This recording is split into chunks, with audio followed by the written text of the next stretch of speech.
I just got hired to work in Alaska this summer. I always wanted to do it. In a remote fishing lodge. I have a peace in my soul about doing it. What is a good way to navigate that? And are there any things I need to keep in perspective? Well, I really love the language that you're using, and how it makes me feel is that this is the right move for you, that you have like a really strong feeling about it. And so I would sit with the why. Why do you feel, and I don't mean you have to get all heady about it. I'm just saying, like, if you have a peace in your soul, what is it? How would you describe that peace that you're feeling?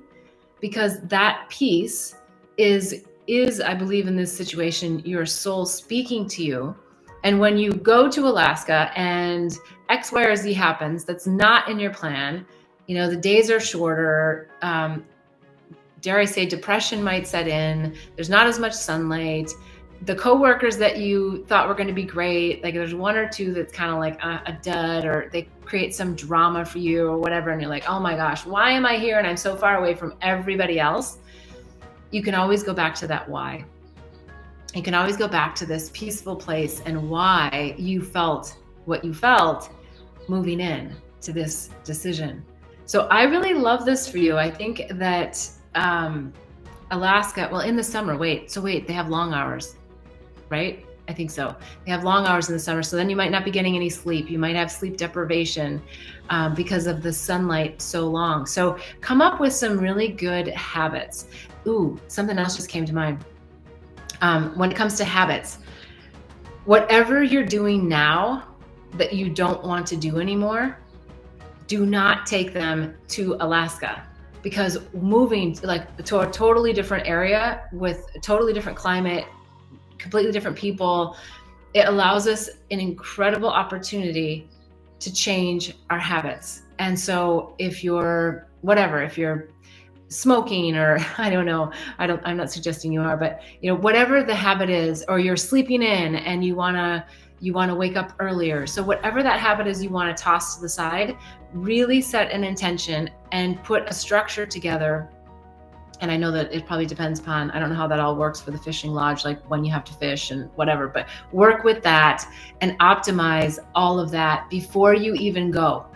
Because if you have to be fishing in the night and then you have to be sleeping during the day or whatever, that can also be very disruptive. So come up with some ideas of how are you really going to help your circadian rhythm? How are you going to get the rest that you need if you have to sleep at odd times? What's the practice? Are you going to bring meditation? Are you going to bring, a new task? Task isn't the right word. A new hobby? Is there something new that you can learn? Is there something that can really you can walk away from and go, yeah, that was so great. I don't know what it is. Maybe there's a dance hall, or maybe there's something that switches. But if you're used to going and drinking a beer at such and such a time, and that's not an activity you want to do anymore, then just make sure that you're not looking for the bar, that your entertainment isn't coming from that energy. So I know you know what I mean here. I don't know exactly what you want to take and leave, but I think that it's such an incredible opportunity for you, and just anchor into that deeper why as to why you're doing it. It's a great segue into the Awaken Inner Wisdom community. I would love for you to apply. It's a place where like-minded souls can come and get into deeper discussions. So on this show, we talk about lots of topics that all relate to relationships and helping us shift and unravel our minds. And so there's great discussion that happens here in a Q&A format. But in the Awaken Inner Wisdom membership, you'll actually be with me in a closed private Zoom group. And each week we have a really in-depth discussion about a topic, and then an open forum where people can comment and go deeper. And it's created specifically for people like you who are looking for their tribe, who are looking for those higher conscious conversations. And look, I know we all have tons of friends and people in our lives, but a lot of times those friends aren't on the same spiritual ascension journey that we are. We can only go so far with them on certain topics, and then it's like, yeah, okay, we kind of capped out. But you desire to have deeper, richer discussions and a place where you can take things that you really want insights on, or you really want to anchor in a different way. And so the Awaken Inner Wisdom membership is a beautiful place to do that. There is an application process, so please go to bethbell.me and you'll see where to apply there. I'd love to hear from you. And there's lots of other resources on bethbell.me.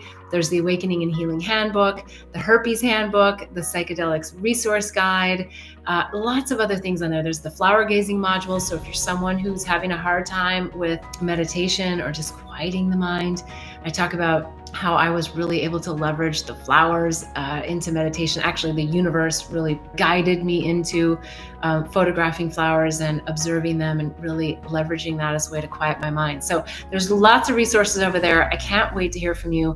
As always, if you have a question and you're watching this on replay, submit the questions to bethbell.me/question, or you can put them here in the comments on my YouTube channel. So I look forward to seeing you again next week. In the meantime, please like and subscribe and hit the bell so you know when the next live is, 11:11 on every Sunday. All right, wishing you only bliss and love until next week. Namaste.